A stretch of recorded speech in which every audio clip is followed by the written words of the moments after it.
우리 다시 신앙 고백하시겠습니다. 주는 그리스도시요 살아계신 하나님의 아들이십니다. 아멘.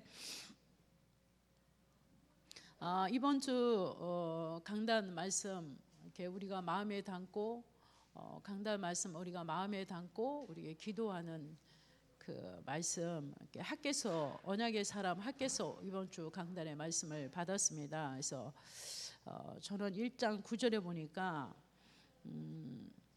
하나님께서는 고레스 왕을 통하여서 바벨론에서 포로에서 그들을 귀환하게 하셨고 결국은 그 구약의 그 시대는 성전 시대에서 하나님의 성전을 회복하라고 성전을 재건하라고 이렇게 보냈죠. 근데 하나님의 성전을 재건할 때 구약이나 지금이나 눈에 보이지 않는 흑암이 늘 방해를 하잖아요. 그래서 성전 재건이 중단되었어요. 그러고 난 다음에 하나님께서 학개서를 통하여서 중단된 성전을 다시 재건하라고 이제 말씀하셨죠. 그런데 그 이스라엘 민족이 뭐 성전 재건은 아직은 시간표가 아니니까 시간표가 된 우리 집부터 짓겠다는 거잖아요. 우리 집을 짓는 게 더 급하고, 그러니까 우리 집을 먼저 우리가 사는 집을 먼저 짓자는 거죠. 그랬을 때 하나님은 학개 선지자를 통하여서 이렇게 말씀을 이렇게 대언하게 하시죠. 그것이 바로 학개서 2장에 보면 이렇게 말씀하시잖아요. 은도 내 것이고 금도 내 것이고, 그래서 하나님께서는 그러니까 이 모든 것을 우리가 성전을 재건하려고 마음만 먹고 있으면, 재건할 준비만 하면 성전 재건을 하시는 것은 누구냐? 하나님이 하시겠다는 거죠. 땅에 있는 모든 것들이 금도 내 것이고 은도 내 것인데 하나님이 다 하시겠다는, 중요한 거 뭐예요? 중심이 안 맞은 것이 하나님과 중심이 맞아버리면 전 세계 교회가 문을 닫고 한국 교회가 문을 닫고 있고, 그런 이 시대에 내가 사는 게 너무 급하고 내가 먼저 급하고, 그게 우리 교회가 문을 닫고 세계 교회가 문을 닫는 게 나하고 별 그렇게 마음에 안 담아지는 것이죠. 그래서 이번 주 강단 말씀이 정말로 우리가 우리의 삶의 우선순위가 0%가 된다. 우선순위가 뭐냐는 거죠. 그러니까 하나님은 돈이 없어서 뭐가 없어서 금도 은도 다 내 것인데, 하나님의 결국은 그 시대는 성전 시대잖아요. 지금은 교회 시대고, 그러니까 교회가 문을 닫고 있고 전 세계 교회가 문을 닫고 한국 교회가 문을 닫는데 우리의 중심과 마음이 어디 있냐는 거죠. 그래서 시간표라는 핑계를 대지 말고 지금이 바로 교회를 회복해야 할 때고, 지금이 바로 교회를 세워야 할 때고, 지금이 바로 우리가 그 일에 쓰임 받아야 된다는 오늘 이번 주 말씀이었어요. 그래서 저는 이 말씀을 마음에 담고, 말씀이 마음에 담았다는 것은 그 말씀이 우리의 영혼에 각인됐다는 거잖아요. 하나님이 강단을 통해서 우리에게 주신 말씀이니까, 그래서 마음에 담고, 그러면서 저는 우리가 말씀 마음에 담고, 말씀은 마음에 담고 우리가 또 순종해야 할 것이 있는데, 그러기 위해서는 목사님 이렇게 말씀하셨죠. 먼저 그러기 위해서 기도를 하라. 하나님 앞에 기도하라. 그래서 우리 치유방에 있는 미션홈 중심으로 기간별, 구역별 정말로 하나님의 나라와 의를 위하여서, 교회를 살리기 위하여서, 교회를 세우기 위하여서 기도해라. 그래서 저는 제가 이제 선교대에 다녀오면 우리 교육자부터 이제 시간을 정해서 우리가 이제 수요일 날 밤이 되었든지 금요일 날 밤이 되었든지 이 말씀을 붙잡고 정말로 하나님 앞에 기도를 시작해야 되겠구나. 기간별로, 구역별로 정말로 미션홈 중심으로 기도를 시작해라 이랬는데, 말씀을 주셨는데, 가장 먼저 교육자들이 먼저 이 말씀을 붙잡고 기도회를 시작해야 되겠구나. 저는 그걸 이제 순종하기로 이렇게 마음을 먹었죠. 그래서 오늘도 이 강단을 통하여서 언약의 사람 계속 말씀을 주시는데 구약에서 저는 바울의 그리스도 이해라는 말씀을 가지고 섰습니다. 저는 이렇게 성경을 이렇게 강의를 누구 영상을 듣고 적은 것이 아니라 저는 이 메시지 준비할 때 거의 RTS를 다닐 때 학교에서 공부한 그 내용들이 거의 밑받침이 돼요. 그 RTS 바울 신학을 한 학기를 공부하고 두 학기를 공부하면서 너무 큰 은혜를 받았기 때문에 늘 항상 신약 성경에는 바울 중심의 메시지가 저는 굉장히 가슴에 와닿았어요. 그래서 바울의 그리스도 이해라는 이렇게 말씀을 정리해서 섰습니다. 그래서 하나님의 쓰시는 사람은 늘 우리 강단에도 목사님 말씀하시는데 하나님의 쓰시는 사람은 메시지가 정리되어 있어야 된다. 그래서 언제 어느 때 하나님의 쓰실 때 정리된 메시지가 하나님은 말씀이잖아요. 말씀으로 역사하시잖아요. 그 말씀이 바로 하나님의 메시지잖아요. 그 하나님의 말씀이 정리되어 있어야만 우리가 하나님 앞에 쓰임 받을 수가 있는 것이죠. 그래서 첫 번째 바울이 본 예수 그리스도의 신성이에요. 그러니까 거의 바울이 신약 성경 27권 가운데서 바울이 13권을 기록했죠. 그래서 오늘은 거의 바울의 13권 서신서 중심으로 제가 정리해서 전달합니다. 바울이 본 예수 그리스도의 신성입니다. 오늘 본문 읽었던 말씀 바울은 육신으로는 다윗의 혈통으로 나셨죠. 그래서 철저한 육신은 인간으로서는 다윗의 혈통에서 나셨죠. 그래서 마태복음 1장 1절에 보면 아브라함과 예수 그리스도의 계본이라 이렇게 말씀하셨죠. 그때도 이 예수 그리스도는 뭐요? 다윗의 혈통으로 나신 한 인간이죠. 그래서 그의 아들에 관하여 말하면 육신으로는 다윗의 혈통에 나신 바 되었다 이렇게 말씀하시죠. 근데 갈라디아 4장 4절에 보면 이 그리스도는 때가 참에 하나님이 그 아들을 보내사 여자에게 나게 하시고 바울이 본 그리스도는 여자의 후손 그 그리스도가 때가 되매 여자의 후손 그 그리스도는 때가 참에 그 그리스도는 하나님의 아들을 보내사 누구에게 나게 하시고 여자에게 나게 하시고. 자, 로마서 8장 3절에 보면 육신의 모양으로 이 땅에 오셔서 우리 인간의 육신의 죄를 정하사 율법의 요구를 완성하신 그분이 바로 예수 그리스도, 육신을 입고 오신, 인성을 입고 오신 예수 그리스도입니다. 그리고 두 번째, 자, 바울이 본 예수 그리스도의 신성입니다. 고린도전서 1장 30절에 보면 하나님께로 난 자는 의로움과 거룩함과 구원함이 되셨으니 예수는 하나님께로 나셨다. 그래서 그리스도는 육신은 인간의 몸을 입고 이 땅에 오셨지만 그러나 그분은 하나님이시죠. 눈에 보이잖아요. 신성을 가진 하나님이시라는 것이죠.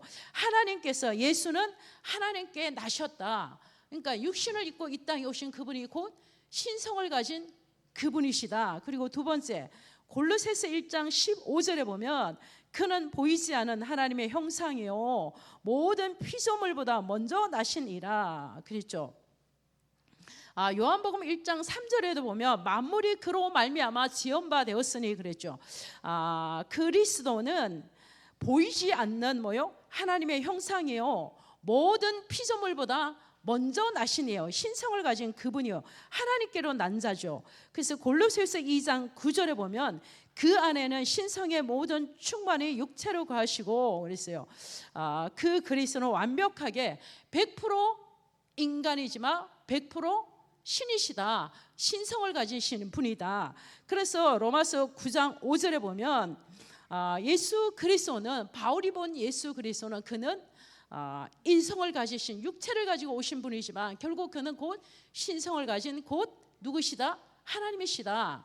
그래서 그분은 100% 육체를 가진 인간이지만 100% 하나님이신 신이시다. 그래서 인성과 신성을 가진 그분이 말씀을 이루시려고 요한복음 1장 15절 말씀을 이루시려고 이 땅에 오신 그분이 바로 예수 그리스도이시다.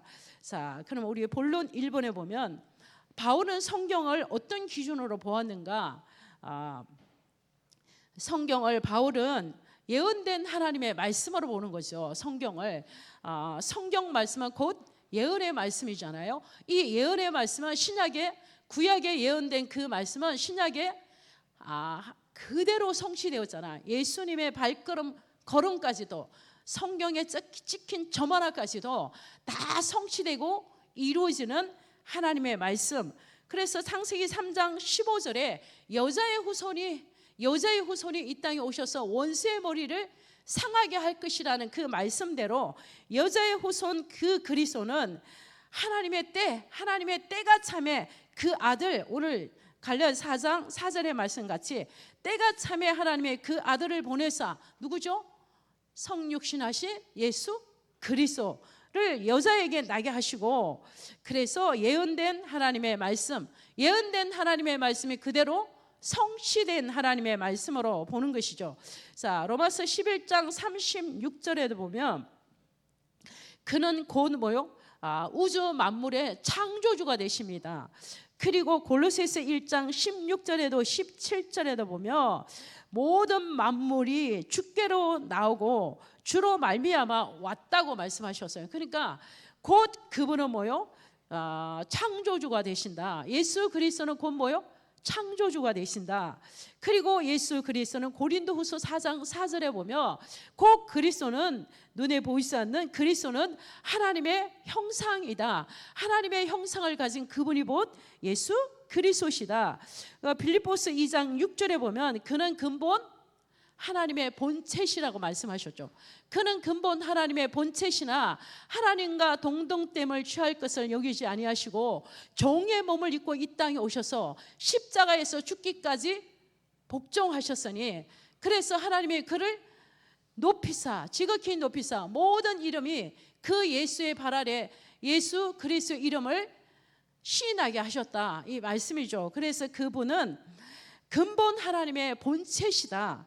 그 그리스도는 고린도전서 2장 24절에 보면 그 그리스도는 하나님의 능력이요 하나님의 지혜니라 말씀하셨습니다. 그래서 바울을 하나님은 이렇게 바울 서신서를 보고 바울 신학을 우리가 공부하면서 이렇게 보면 하나님께서는 정말로 이 바울에게 오직 그리스도, 이 성경 66권을 통하여서 언약의 관점으로, 생명의 관점으로, 전도와 선교의 관점으로 오직 그리스도가 아니면 안 된다는 이 그리스도로 성경을 다 보게 하셨고, 그리고 그 성경을 기록하게 하셨죠. 자, 그래서 바울의 서신서를 보면요, 거의 뭐만 나와요? 예수가 그리스도이다. 예수가 십자가에 죽으시고 부활하셨다. 곧 그분이 그리스도시다. 그 복음에는 없어요. 그래서 오늘도 두 번째 보면 바울이 성경을 보는 관점입니다. 로마서 1장 2절에 4절에 보면 이 구약에 예언된 그 말씀이 신약에 그대로 성취되는 언약의 관점으로 성경을 보게 되죠. 우리가 계속해서 강단에서 언약의 사람 말씀을 계속 받고 있잖아요. 하나님은 어떤 분이시죠? 언약의 하나님이시잖아요. 우리에게 언약을 주시고 그 언약을 성취하시는 분이잖아요. 그래서 그 하나님은 언약의 하나님이에요. 그래서 성경을 보는 관점은 언약적 관점으로 성경을 보는 것이죠. 자, 그리고 두 번째 로마서 8장 2절에 보면 죄와 사망의 법에서 생명의 성령의 법이 우리를 해방했다고 말씀하셨죠. 그래서 로마서는 특별히 율법과 복음에 대해서 이 바울이 굉장히 장황하게 로마서 1장에서 16장까지 말씀을 기록했는데, 가장 중요한 거 율법과 복음 가운데에서 로마서 8장 2절에 보면 바울은 이 복음은 우리에게 뭘 주실 것이다? 생명을 주시려고 오신 분이다. 그래서 생명적인 관점으로 성경을 보는 것이죠. 자, 세 번째 사도행전 1장 8절에 보면 항상 바울은 전도와 선교의 관점으로 성경을 보는 것이죠. 자, 그래서 우리도 강단에서 끊임없이 언약의 사람 아브라함서부터 시작해서 노아로부터 시작해서 이 언약의 사람 계속 창세기 우리 5장부터죠. 쫙 계속 언약의 사라 말씀을 봤는데, 그럼 우리도 성경을 볼 때 무슨 관점으로 보죠? 언약적 관점으로 성경을 보게 되죠. 그리고 신약에는 뭐예요? 생명적인 관점으로 성경을 보게 되고, 전도와 선교의 관점으로 성경을 보게 되죠. 그러면 우리가 듣는 이 모든 말씀이 나에게 이렇게 메시지로 이게 다 정리가 되잖아요. 그러니까 하나님은 메시지가 정리된 사람을 하나님이 쓰신단 말이에요. 그래서 이 메시지가 이게 딱 정리가 되잖아요. 그래서 바울은 항상 성경을 볼 때마다 언약적인 관점으로 성경을 본다. 생명적인 로마서를 볼 때도 뭐요? 생명적인 관점으로 성경을 본다. 그리고 전도와 선교의 관점으로 성경을 보는 것이다. 그리고 세 번째, 제가 간단하게 정리하고 우리 찬양하고 우리 기도회를 하도록 하겠습니다. 자, 바울의 메시지는 고린도전서, 바울은 항상 가는 곳곳마다 뭘 말씀하죠? 예수가 그리스도이심을. 왜 예수가 그리스도이심만 말해야 되겠죠? 자, 사탄은 그 어떤 것도 두려워하지 않잖아요. 사탄은 그 어떤 것도 무서워하지 않잖아요.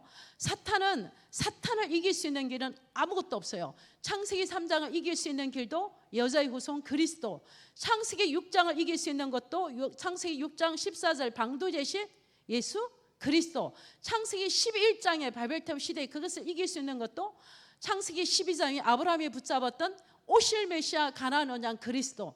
그리스도가 아니면 이 흑암 저주 사탄의 권세를 이길 수가 없어요. 사탄은 어떤 것도 두려워하지 않아. 지식인도 두려워하지 않고 재벌가도 두려워하지 않고, 그 어떤 것도 두려워하지 않는데, 사탄은 창세기 3장 15절에 여자의 후손 그 그리스도 이름 앞에만 사단은 꺾이고, 그리스도 이름 앞에만 사탄이 무릎을 꿇게 되고, 그리스도 그 이름 앞에만 사탄이 항복하기 때문에 바울은 전도 제1차, 2차, 3차 전도 선교 여행 가운데 항상 얼마나 많은 치열한 이 영적인 싸움을 싸웠어요. 에베소서 6장에 보면 어떻게 너희가 영적인 싸움을 싸울 것인지 에베소서 6장에 말씀에 전신갑주를 입으라고. 그리고 너희 대적 마귀는 항상 우리를 속일 준비가 되어 있단 말이에요. 그래서 우리가 날마다 바울이 전한 예수가 그리스도의 되심을 말할 수밖에 없는 것이, 바울도 말할 수밖에 없는 것이, 흑암 저주 사탄의 권세를 이길 수 있는 길이 없어요. 누구밖에 없어요? 예수 그리스도밖에 없다는 것입니다. 그래서 고린도전서 1장 23절에 보면, 그래서 바울의 메시지는 가는 곳곳마다 고린도 교회가 이렇게 우리 다 알지만 고린도 교회 실은 로마 복음화에 가장 크게 기여했던 교회가 바로 고린도 교회잖아요. 근데 이 고린도 교회만큼 문제가 많은 교회도 없는 거예요. 자, 그럴 때마다 바울은 고린도전서 1장 23절에 십자가에 못 박힌 그리스도를 전하니 유대인에게는 꺼리는 것이요 이방인에게는 미련한 것이고, 부르심을 24절에 보면 부르심을 입은 우리에게는 그리스도는 하나님의 능력이라 이렇게 말씀하셨어요. 자, 그래서 능력 대신은 오직 예수 그리스도의 복음을 바울은 선포할 수밖에 없었던 것입니다. 고린도전서 2장 2절에 보면 주 예수 그리스도와 그가 십자가에 못 박힌 이 것 외에는 아무것도 알지 아니하기로 작정했다 이렇게 말씀하셨죠. 고린도 교회가 이 부활에 대해서 굉장히 논쟁이 많았어요. 십자가에 죽은 것까지는 인정하는데 부활은 인정할 수 없다. 자, 그랬을 때 이 고린도전서 15장 17절에 보면요, 너희가 그리스도의 부활을 믿지 않으며 너희가 믿는 십자가의 죽음도 헛것이라고 말씀하셨어요. 자, 그래서 그리스도의 십자가의 죽음과 부활은 완벽한 그리스도의 십자가의 죽음과 부활을 통하여서 우리가 하나님 만나는 뭐가 열렸어요? 구원의 길이 열린 것입니다. 자, 그래서 고린도전서 후서 4장 4절에서 5절에 보면 우리는 우리를 전파하는 것이 아니라 오직 그리스도 예수의 주 되신 것과 또 예수를 위하여 우리가 종된 것을 전파하는, 그러니까 우리는 우리를 전파하는 것이 아니다. 오직 뭐요? 예수 그리스도가, 예수가 주 되신 것과 또 예수를 위하여 우리가 종된 것을 전파한다. 우리가 전파하는 것은 오직 뭐이다? 예수가 그리스도시고 그 그리스도가 십자가에서 죽으시고 3일 만에 부활하심으로 구원을 완성하셨고, 이 그리스도가 아니면 구원받을 길이 없고, 이 그리스도가 아니면 흑암을 이길 길도 없다는 것이죠. 자, 그래서 사도행전 17장 3절에도 보면 바울이 뜻을 풀어 그리스도가 해를 받고 죽은 자 가운데서 다시 살아나야 할 것을 증언하고 이르되 내가 너희에게 전하는 이 예수가 곧 그리스도라 하니 그랬죠. 그래서 바울은 해당에 들어가서 렘넌트 운동할 때도 다른 얘기한 것이 아니라 그리스도의 당위성만 선포했죠. 그래서 뜻을 풀어 그리스도가 해를 받고 죽은 자 가운데 다시 살아나야 할 것을 증언하고, 또 내가 너에게 전하는 이 복음은 예수가 곧 그리스도시니라. 자, 이렇게 해당해서 렘넌트 운동했던 바울은 18장 5절에도 하나님의 말씀에 붙잡혀 예수는 그리스도라고 밝히 증언하니, 자, 다 이것이 렘넌트 사역이잖아요. 해당 사역. 산업인 브리스가 아굴라와 함께 시간 날짜를 정하고 새 안식일마다 회당에서 이 예수가 그리스도에 있음을 선포할 때 거기서 그 렘넌트들이 오직 이 예수가 그리스도이심이 그들의 영혼 속에 각인되어지고 복음이 각인되어서 결국은 그들을 통하여서 로마서의 세계복음화의 주역으로 다음 세대들이 일어나서 세계복음화한 것을 볼 수가 있습니다.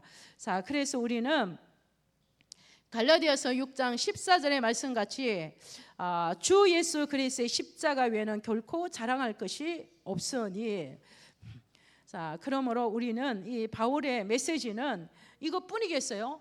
바울 13그 서신서에는 끊임없이 그리스도 예수 안에서 그 에베소서에 보면 더 강렬하게 나왔죠. 그리스도 예수 안에서 에베소서 교회를 향하여서, 빌립보 교회를 향해서도 그리스도 예수 안에서, 갈라디아 교회에서도 그리스도 예수 안에서, 고린도 교회에서도 오직 십자가의 죽음과 부활과 오직 그리스도만 증거하고, 이 그리스도만 말할 때마다 이 그리스도에 반응하고 이 그리스도의 복음에 담난 렘넌트들이 일어나서 결국은 로마를 복음하고 세계를 복음한 것을 볼 수가 있습니다. 자, 그래서 오늘도 우리는 하나님은 메시지가 정리된 사람을 하나님이 쓰시는데, 예수 그리스도의 신성과 인성과, 그리고 바울이 봤던 성경의 기준과, 그리고 바울이 봤던 성경의 관점과, 바울이 전한 이 메시지가 우리에게도 정리되고 나의 메시지로 정리되고 나의 메시지로 이렇게 정리가 되어지고, 어느 곳에 가더라도 담대히 나의 메시지를 선포할 수 있고 전할 수 있는 이러한 렘넌트 사역자, 또 이러한 우리 교육자, 이러한 중직자, 이러한 구역장, 강사 이렇게 되었을 때, 그래서 우리는 성경을, 저는 유튜브 영상을 잘 안 보게 돼요. 왜냐하면 이 관점이 다 달라요. 이렇게 같은 복음인데도 이렇게 조금씩 관점이 다르더라고요. 그래서 저는 대부분 성경을 보고, 그리고 학교에서 공부했던 책들을 보고, 그리고 이렇게 메시지를 많이 준비할 때는 교수들이 강의한 구약계론, 신약계론 강의한 내용들이 있어요. 그것들을 보면서 이렇게 참고하고 정리하게 되죠. 그러니까 유튜브 영상을 보면 본인들이 굉장히 중요하게 생각하는 그런 관점들이 있어서 같은 복음인데도 그 관점이 다 다르더라고요. 그러니까 그걸 잘못 듣게 되면 우리도 모르게 편견이 생기게 되고 그래요. 그래서 저는 유튜브의 메시지를 잘 이렇게 그냥 이렇게 마음에 담지 않아요. 그냥 슬쩍 이렇게 보죠. 그래서 우리는 철저하게 성경 중심으로, 하나님의 말씀 중심으로. 근데 그 말씀이 궁금하고 이해가 되지 않으면, 이해되지 않으면 앞뒤 문맥을 살펴보면 이해가 가요. 그러니까 제가 지금 딱딱 이렇게 그 메시지 하나하나씩 찝어서 그렇지, 고린도 전서를 이렇게 쭉 보면 왜 1장 23절이 나왔는지, 왜 고린도 전서 2장을 쭉 보면 왜 2장에 이 말씀이 나왔는지, 고린도 후서 4장을 쭉 보면 4장 5절에 왜 이런 말씀을 나왔는지, 사도행전을 쭉 보면 왜 이 말씀이 나왔는지, 이렇게 앞뒤 문맥을 이렇게 보면 이렇게 이래서 이 말씀이 나왔구나. 그래서 이 말씀 한 구절만 이렇게 제가 이렇게 이제 앉아서 성경 공부를 할 때는 다 찾아보죠. 앞뒤로 다 해서 찾아보죠. 그러나 이렇게 메시지를 전달할 때는 간단하게 정리해서 이렇게 전하죠. 그래서 우리는 하나님 앞에 쓰임 받았던 이 바울은 어떤 관점을 가지고 성경을 기록했고, 어떤 관점을 가지고 성경을 보고 있고, 그리고 이 아주 맨날 들었던 메시지잖아요. 우리가 수도 없이 강단을 통해서. 근데 이 바울은 성경에 그렇게 기록되어 있어요. 성경에 바울이 다른 얘기 한 게 아니에요. 그냥 바울은 가는 곳곳마다 요것만 딱딱딱 찝었으면 그렇지, 그게 아니고 바울 에베소서를 전체를 봐봐요. 예수 그리스도 안에가 몇 번이 나오는지. 그러니까 오직 그리스도를 강조할 수밖에 없는 거예요. 우리 인간은 창세기 3장의 흑암을 이길 수가 없어요. 6장을 이길 수가 없다니까. 눈에 보이지 않는 흑암은요, 얼마나 우리를 강명한 천사로 강교하게 우리를 파고들어요. 그래서 우리가 오직 그리스도 말씀으로 무장하지 않으면 우리가 강명한 천사에 까딱 속을 경우가 되게 많아요. 말씀을 가지고도 우리를 속이잖아요. 그래서 정확하게 이 성경 66권의 하나님의 말씀을 바울이 성경을 보는 기준은 철저하게 예언된 하나님의 말씀으로 봤고, 바울은 철저하게 그런 언약적인 관점에서 봤고, 바울은 그 인성을 가진 하나님, 신성을 가진 그분이 바로 예수 그리스도인 그 관점을 가지고 로마서를 기록했고 바울 서신을 기록한 것이죠. 자, 그래서 오늘도 결론입니다. 자, 결론입니다. 그래서 바울은 오직 뭐의 증인이었어요? 예수 그리스도의 증인으로 일생을 살다가 순교했습니다. 자, 그래서 하나님이 사용하실 수밖에 없는 그리스도가 이해되고 그리스도가 믿는 믿음의 전도자 바울입니다.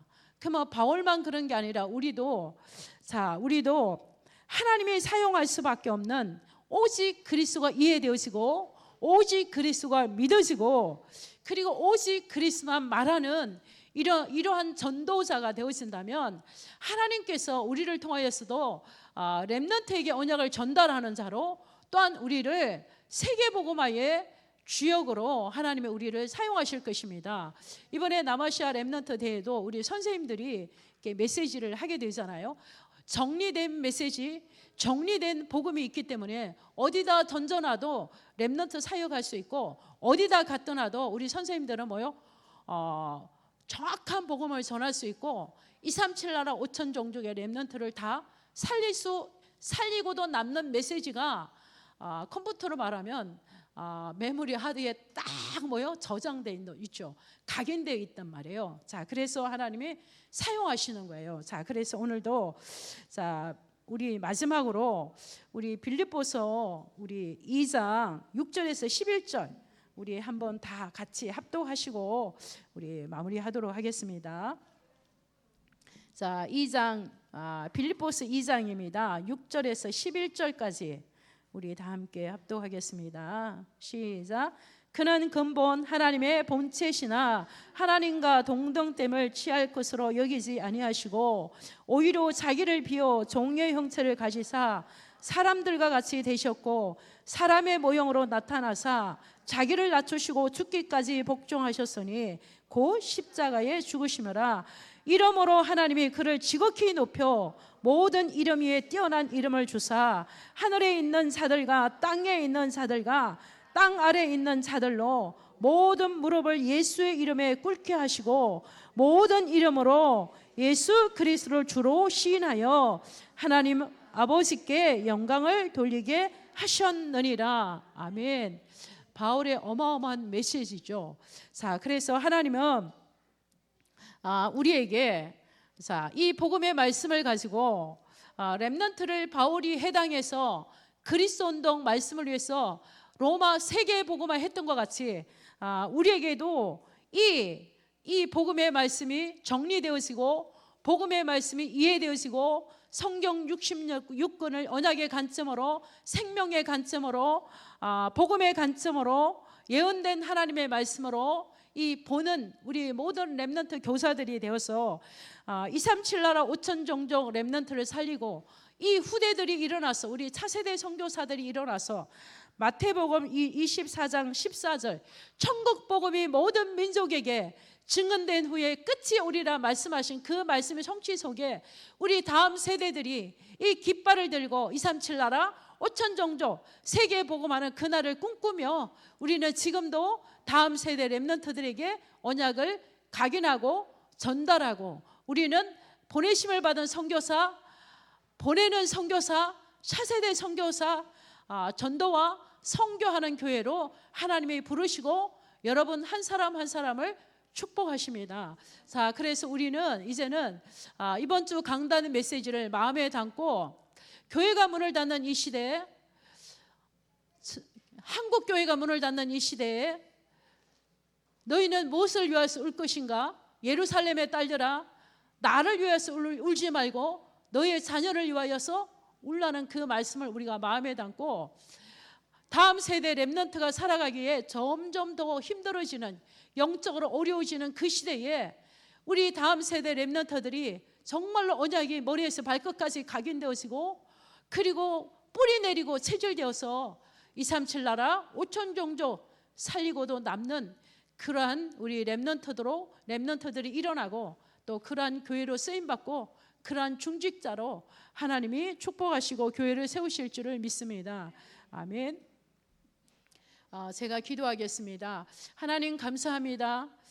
지금도 우리는 선교 중입니다. 태국의 마약치유 센터에 지금 복음운동이 일어나고 있습니다. 40년 동안의 치유 사역을 했지만 복음이 희미한 그곳에 바울이 전하였던 이 그리스의 복음, 바울이 외쳤던 이 예수가 그리스임이 증거되고 있습니다. 그러므로 그곳에 하나님의 나라가 임하여서 그곳에 정말로 하나님의 나라의 망대가 세워지는 영적인 기적과 영적인 역사가 일어날 줄 믿습니다. 하나님 말씀을 대언하는 모든 사역자들에게, 모든 목회자들에게 하나님의 영으로 충만한 시간이 되게 하시고 오늘도 하나님이 우리에게 바울의 그리스도의 일이라는 말씀을 주셨습니다. 바울이 봤던 성경의 기준과 바울이 봤던 성경의 관점과 바울이 외쳤던 이 그리스도의 복음을 우리들도 다음 세대에게 전달하고 증거하여서 우리 교회는 세계 선교하는 교회로, 하나님이 사용하는 교회로 축복하실 줄 믿고 감사드리며 예수 그리스도 이름으로 기도합니다. 아멘.